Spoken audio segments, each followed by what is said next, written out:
boy and a girl, less than 18 years old. Marriages in these cases are either formal or informal, so it doesn't necessarily mean that you have to go through the rituals of marriage. It could just be a verbal confirmation by parents and say, oh, take my bride, take my daughter, take my son, I give them to you, and then there's an exchange of money or significant something. items. Yeah, significant. So the statistics are staggering globally. So the question we keep asking ourselves is that why is this a persistent issue? Why has this not changed? Despite the laws, despite the enactments, despite the act, the truth of the matter is that at the end of the day, it boils down to inequality. It boils down to the fact that young girls, women generally, are seen as second-class citizens. They are seen as properties to be owned and discarded as at when due, especially by, of course, the male, your folks. Right. But we do know that a lot is happening in this space. We also do know that a lot of research has gone into why the issue still persists. We also know that Nigeria as a country is also trying as much as possible to do as much as it can to end the maintenance of child marriage. But the question is, are we doing enough? And this brings us to some of the issues that we're going to be discussing today. I think that without being diplomatic, we know where the predominant issue of child marriage happens. Even though it happens across the world, even though it happens a lot in Nigeria and across all the 36 states in Nigeria, we know that a certain part of the country, which is the northern part of Nigeria, has the highest and the most staggering. That's where it's predominant, true. And this is why the effort that we're putting into sensitization and awareness on child marriage is often geared towards the northern part of Nigeria. And we're hoping that because we have leaders that are enlightened, we are hoping that they can do much more and stop the lip service and start to put in the effort and the sincerity of purpose and will to save young girls in the northern part of Nigeria. So we don't want to just talk about the northern part of Nigeria. We are going to be looking globally, and most it's focus in Nigeria and of course Africa as a whole. We have the challenge of young girls being seen as tools in the hands of men. And that is the narrative we are trying to, change and completely reverse. And this is why the SDGs stands as one of the most potent ways we can start to fight it. If everybody's aware of what they can do in their own little corner and in their own little space to begin to change the narrative about gender inequality, about child marriage, about abuse of women and young girls, it will begin to make impact, that will begin to have a ripple effect. Things have been happening, and thanks to the social sector, the NGOs, people like myself and yourself that continue to advocate for fairness and equity for young girls. But it is not enough, because while we have laws that are backing up some of the actions that we can take, these laws are not properly implemented. So it would interest you to know that out of the 36 states in Nigeria, only 23 states are working towards, ensuring that the Child Marriage Act, the Violence Against Women's Act are being enacted. But the 13 states that are not actually doing anything about this are all in the northern part of Nigeria. So they're not doing anything about it. That leads me to a question, like, what exactly, there are certain things that you see or you hear about and you think this is slam dunk, bingo, everyone should get on board and, work together to ensure that these ideas or these projects see the light of day. Now, what exactly would you say, for instance, the Child Marriage Act, some states are not, buying into it. What exactly would you say is the reason why any right-thinking government or group of people would not support something that is obviously aimed at developing the girl child? Sadly, Charles, we are governed by laws, yes, but I think in some parts of Nigeria, like the north, religious beliefs, religious norms, cultural norms often take precedence over the laws of the land. And so people will hide under the guise of marriage and say, under the guise of religion. And say, oh, my religion allows it, my culture permits it. And this is where the biggest work lies for us, because culture and religion has been the biggest hindrance in the work that we do to protect the girl child. And sadly, it is not something that you can fight.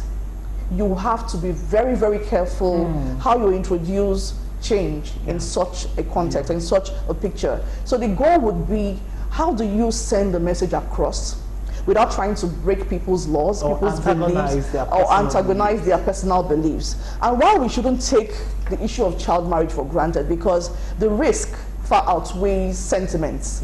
We shouldn't be putting sentiments to lives. When it comes to saving lives, saving women, we shouldn't be attaching any sentiments to it. The fact is that what is bad is bad. Yeah. And over time, if it has been the norm, statistics have shown that more girls are dying as a result of early childbirth. Yeah. More girls are dying as a result of sexual diseases. More girls are dying because they cannot protect themselves from the abuse that they face in marriages. Yeah. When they're married to elderly men who are supposed to be their grandfathers or their fathers. It now behoves us as a people to look deep and sincerely into the situation and say enough of this. How can we empower our people, empower women specifically, and empower girls to speak for themselves, to fight for themselves, and to protect themselves? And we shouldn't leave men out of this narrative, because at the end of the day, they are the ones that are the enforcers of most of the laws. When it comes to religious laws, when it comes to cultural laws, is that from the homes, men are mostly hold the power. And yes, good enough, a lot of things are changing. But the biggest way, the biggest tool that can solve this problem is education. And sadly, most girls in the North are dropping out of school because of early marriages. Yeah.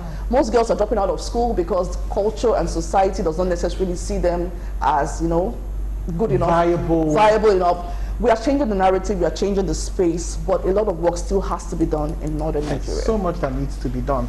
Okay, now you talked a bit about the reason why we see the prevalence of child marriage, talking about culture and religion. Now, can you mention some of, you know, some of the effects, maybe emotional effects or even physical, you know, effects of child marriage on the girl child? I would like to take it from the most obvious effect. Child marriage, of course, ends education for girls to a very large extent. A young girl gets married at the age of 12, 13, you automatically know that that girl probably not see the four walls of a classroom.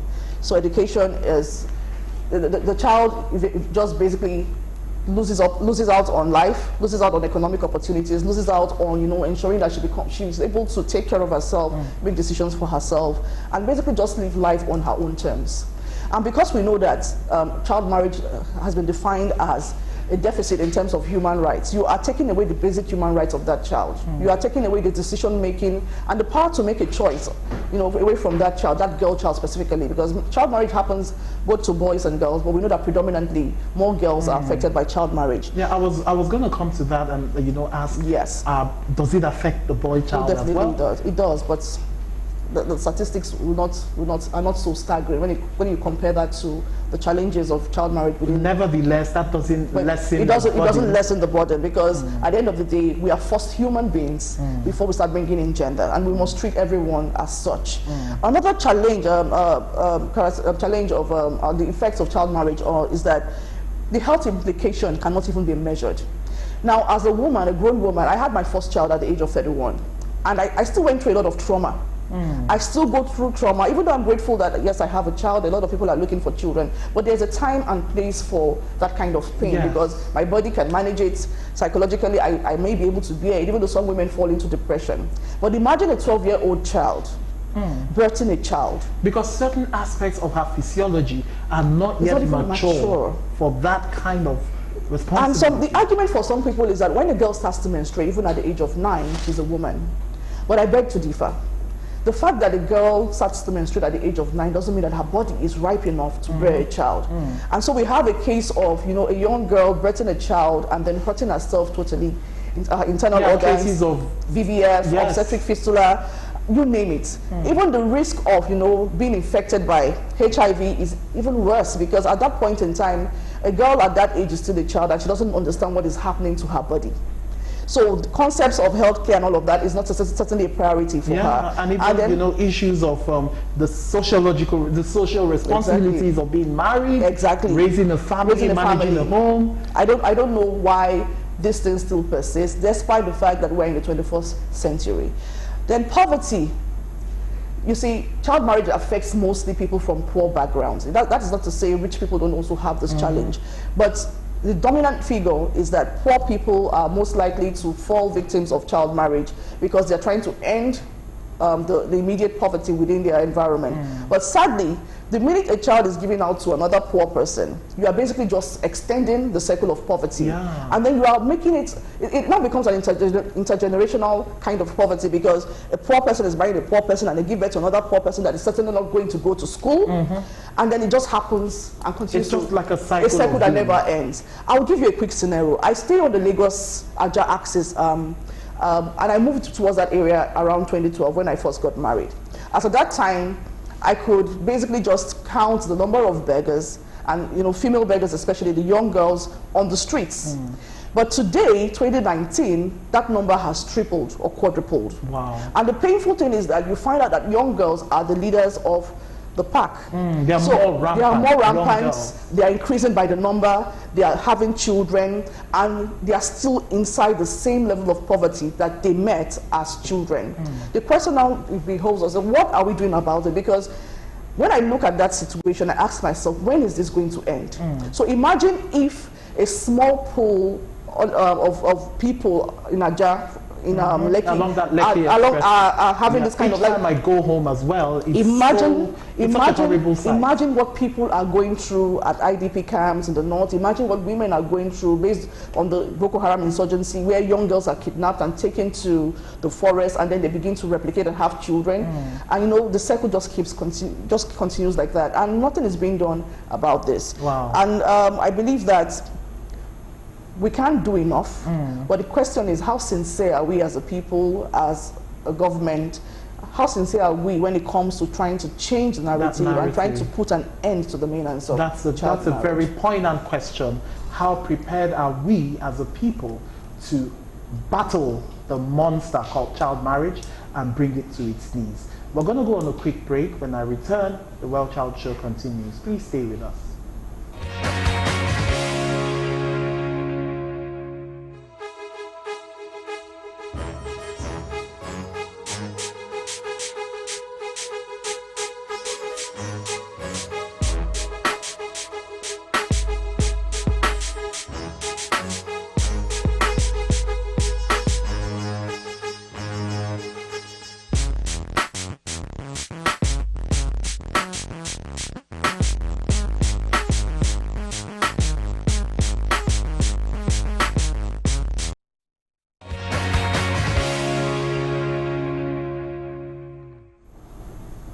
You're welcome back. It's still the Well Child Show, and my name is Kemak Onyenuchea, your host.